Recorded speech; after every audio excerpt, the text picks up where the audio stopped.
المرشدين الكاملين وعلى أولياء أمته أجمعين أما بعد فأعوذ بالله من الشيطان الرجيم بسم الله الرحمن الرحيم يا أيها الذين آمنوا اتقوا الله وكونوا مع الصادقين صدق الله مولانا العظيم وصدق رسوله النبي الأمين المتين الكريم ونحن على ذلك لمن الشاهدين والشاكرين والحمد لله رب العالمين مصطفیٰ جان رحمت پہ لاکھوں سلام، شمع بزم ہدایت پہ لاکھوں سلام، جس سہانی گھڑی چمکا طیبہ کا چاند اس دل افروز ساتھ پہ لاکھوں سلام، غوث اعظم امام التقا والنقا جلوہ شان قدرت پہ لاکھوں سلام۔ واہ کیا مرتبہ اے غوث ہے بالا تیرا، اونچے اونچوں کے سروں سے قدم آلا تیرا، اور سر بھلا کیا کوئی جانے کی ہے کیسا تیرا، اولیاء ملتے ہیں آنکھیں وہ ہے تلوا تیرا، اور کیا دبے جس پہ حمایت کا ہو پنجا تیرا، شیر کو خطرے میں لاتا نہیں کتا تیرا، اور اے غوث پاک تجھ سے در سے سگ اور سگ سے ہے مجھ کو نسبت، میری گردن میں رہے دور کا ڈورا تیرا، اور اس نشانی کے جو سگ ہیں نہیں مارے جاتے، حشر تک میرے گلے میں رہے پٹا تیرا، قسمیں دے دے کے کھلاتا ہے پلاتا ہے تجھے پیارا اللہ تیرا، چاہنے والا تیرا، اور یا رسول اللہ علیہ الصلوۃ والسلام تیری سرکار میں لاتا ہے رضا اس کو شفیع جو میرا غوث ہے اور لاڈلا بیٹا تیرا، فخر آقا میں رضا اور بھی ایک نظم رفیع چل لکھا لائے ثنا خانوں میں چہرہ تیرا، ہو گئے دور مسلمان بشان اسلام، ہو گئے دور مسلمان بشان اسلام، اپنی تاریخ کو دہرا کے ابھرنا سیکھو، شور اغیار تیرے سامنے دب جائیں گے، غیر کو غیر اپنوں کو سمجھنا سیکھو، ہر غلاموں پہ صدا ان کا کرم رہتا ہے یہ لازم کہ غلاموں میں ہی رہنا سیکھو، بندے پروردگارم امت احمد نبی دوست دارم چار یار تابع اولاد علی مذہب حنفیہ دارم ملت حضرت خلیل خاک پائے غوث اعظم زیر سایہ ہر ولی شہریار علم تاجدار حرم نوبہار شفاعت شب اسرا کے دولہا فرش کے شہنشاہ عرش کے تاجدار جناب احمد مختار محمد مصطفیٰ صلی اللہ علیہ وسلم کی بارگاہ بے کس پناہ میں جھوم جھوم کر ہدیہ درود و سلام بانداز غلامانہ پیش کریں، پڑھیں بآواز بلند اللہم صلی علی سیدنا و مولانا محمد معدن الجود والکرم وآلہ الکرام وابنہ الکریم وبارک وسلم صلاۃ و سلاما دائما علیک یا رسول اللہ صلی اللہ تعالی علیہ وسلم۔ میں نے خطبہ مسنونہ کے اندر جس قرآن پاک کی آیت کریمہ کی تلاوت کا شرف حاصل کیا ہے، ہمارا آپ کا پروردگار ہمیں اور آپ کو مخاطب کرتے ہوئے ارشاد فرماتا ہے یا ایھا الذین آمنو، یعنی سب سے پہلے اللہ رب العزت نے جو خطاب میں کلمات ارشاد فرمائے ہیں وہ آمنو کا لفظ آیا ہے، الذین آمنو یعنی وہ لوگ میرے مخاطب ہیں جو ایمان لائے، آپ قربان جاؤ اپنے نصیبے پر، اے سنی مسلمانوں کی ایمان کے دعوے دار بہت ہیں لیکن الحمدللہ ہمارا ایمان کیسا ہے؟ قرآن کے مطابق ہے، کیونکہ قرآن سمجھنے کے لیے ہمیں نبی کی بارگاہ میں جانا پڑے گا، اور اس نبی کے بغیر ہم قرآن نہیں سمجھ سکتے، کیونکہ قرآن کا نازل کرنے والا پروردگار عالم ہے جو ارشاد فرماتا ہے الرحمن علم القرآن، کہ رحمان وہ ہے جس نے اپنے محبوب کو قرآن سکھایا، تو ظاہر سی بات ہے قرآن کے مطالب، قرآن کے مقاصد اور اس کے اغراض نبی سے بہتر کوئی نہیں سمجھ سکتا۔ اب آؤ ہم نبی کی بارگاہ میں چلتے ہیں اور عرض کرتے ہیں یا رسول اللہ فدا کا ابی و امی، آپ پر میرے ماں باپ قربان ایمان، اللہ نے یہاں اہل ایمان کو خطاب فرمایا ہے۔ آپ یہ بیان فرما دے کہ ایمان کسے کہتے ہیں، ایمان والا کون ہے؟ جو آقائے کائنات، جانے کائنات، فخر موجودات، ہم سب کے ہادی، ہم سب کے شفیع پیارے آقا فرماتے ہیں، یاد رکھنا لا یؤمن احدکم حتی اکون احب الیہ من والدہ وولدہ والناس اجمعین، کہ تم میں سے کوئی بھی مومن اس وقت تک نہیں ہو سکتا کہ جب تک کہ میں اس کے نزدیک دنیا کی تمام تر چیزوں سے زیادہ محبوب نہ ہو جاؤں۔ اسی لیے تو فرمایا گیا ہے محمد کی محبت دین حق کی شرط اول ہے، اسی میں ہو اگر خامی تو سب کچھ نامکمل ہے۔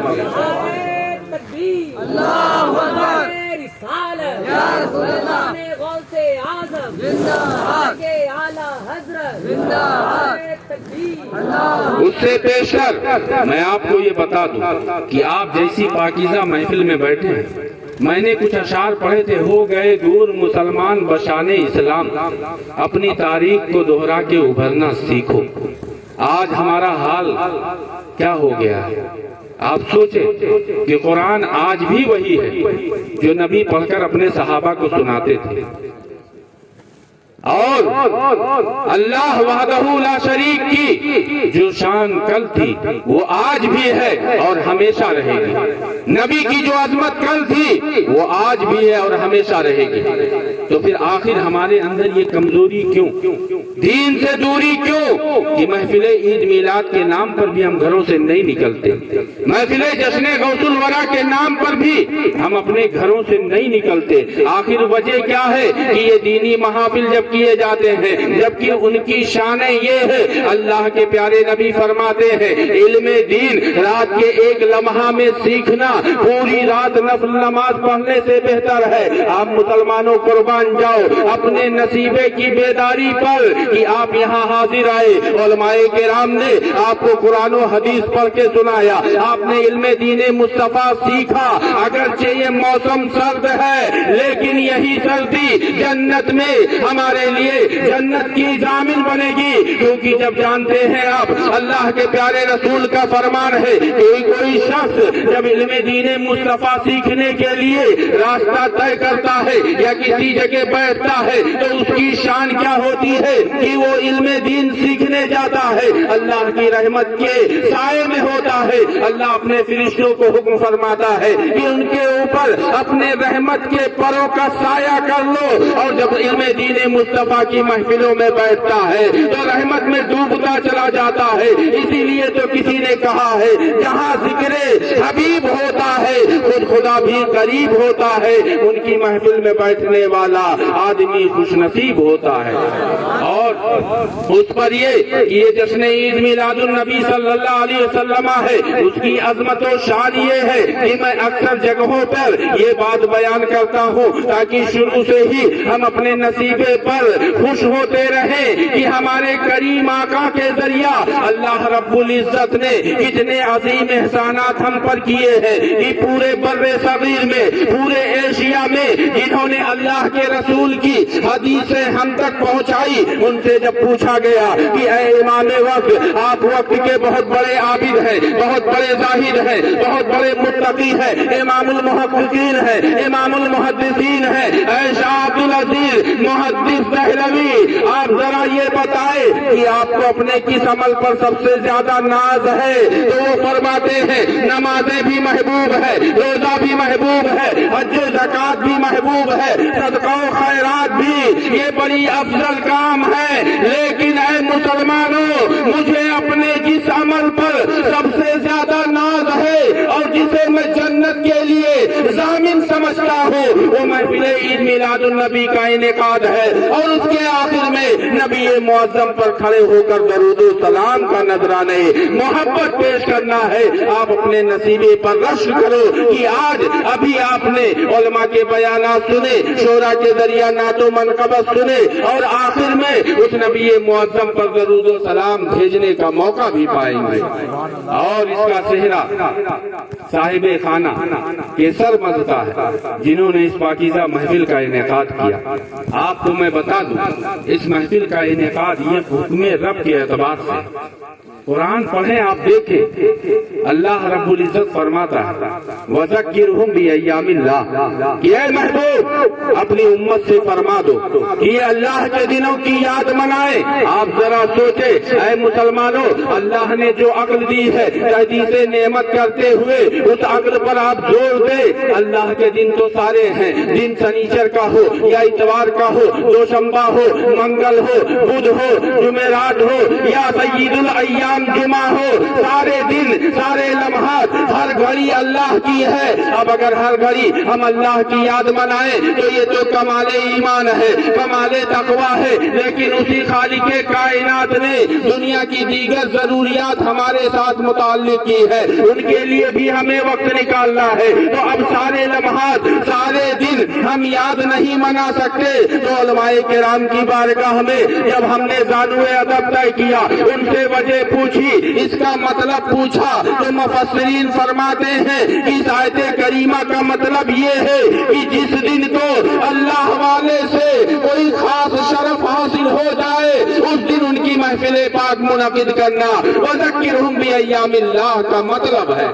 اور یہ ربیع الغوث کا مہینہ ہے. کون غوث؟ پیر پیرا میر میرا شاہ جیلا شہنشاہ بغداد سیدنا شیخ ابو محمد محی الدین عبد القادر جیلانی, بڑے پیر دستگیر سبحان اللہ. ان کی طرف یہ مہینہ منسوب ہے. ان کی شان کیا ہے؟ ان کے بارے میں فرمایا گیا کہ ان کی شان ایسی ہے جیسے کل انبیاء کے مابین ہمارے نبی چاند کی صورت ہے, صحابہ ستاروں کے مانند ہیں. اسی طریقے سے ہمارے غوث اعظم کی شان یہ ہے کہ کل اولیاء کرام کے مابین وہ چاند کے مثل ہیں. یہ شان ہے.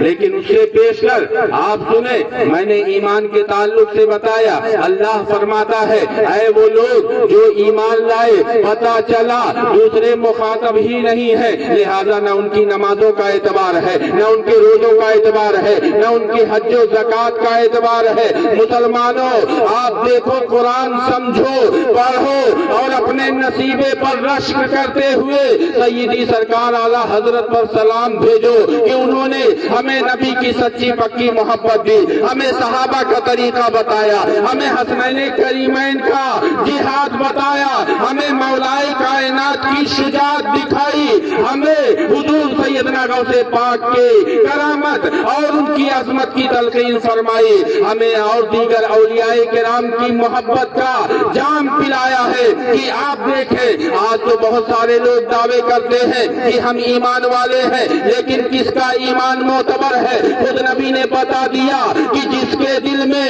نبی کی تمام تر چیزوں سے زیادہ محبت ہو وہی صاحب ایمان ہے. اور قرآن بھی اسی کی نشاندہی کرتا ہے, اسی کی وضاحت فرماتا ہے کہ آپ دیکھیں کہ ابلیس جو پہلے معلم الملکوت تھا, تمام فرشتوں کا سردار تھا, لیکن جب اللہ نے حکم کیا کہ حضرت آدم جو اللہ کے پیغمبر ہیں انہیں سجدہ کرو, اس نے سجدے سے انکار کیا, تکبر کیا اور یہ جملہ بولا کہ اے مولا تو نے انہیں مٹی سے پیدا کیا ہے, مجھے آگ سے پیدا کیا ہے, آگ مٹی کے آگے جھکے یہ مجھے گوارا نہیں ہے. اللہ نے اس کے سجدوں کو نہ دیکھا, اس کی عبادت کو نہ دیکھا, اس کی پہلے کی اطاعت کو نہ دیکھا, اپنے نبی کی شان میں گستاخ پایا. اللہ رب العزت نے فرمایا فخرج فإنک رجیم, کہ تو یہاں سے نکل جا کیونکہ تو مردود ہے. تو پتا چلا دوزخی ہے بغیر حب حضور, عمر بھر اتقا کرے کوئی, لاکھ تقویٰ کر لے, اگر محبت رسول نہیں ہے تو سب بیکار. اب آگے کا حکم, قرآن آپ پڑھ رہے ہیں, سن رہے ہیں, اپنے نصیبے پر ناز کریں. ہمیں امید ہے اللہ تعالیٰ اسی سننے سنانے کو ہماری بخشش کا ذریعہ بنا دے تو کوئی بعید نہیں, کیونکہ رحمت حق بندوں کے بخشش کے بہانے تلاشتی ہے. اور نبی کے صدقے وہ تو نہایت سستا سودا بھیج رہے ہیں جنت کا, ہم مفلس کیا مول چکائیں, ہاتھ ہی اپنا خالی. دوسرے نمبر پر ہے تقویٰ.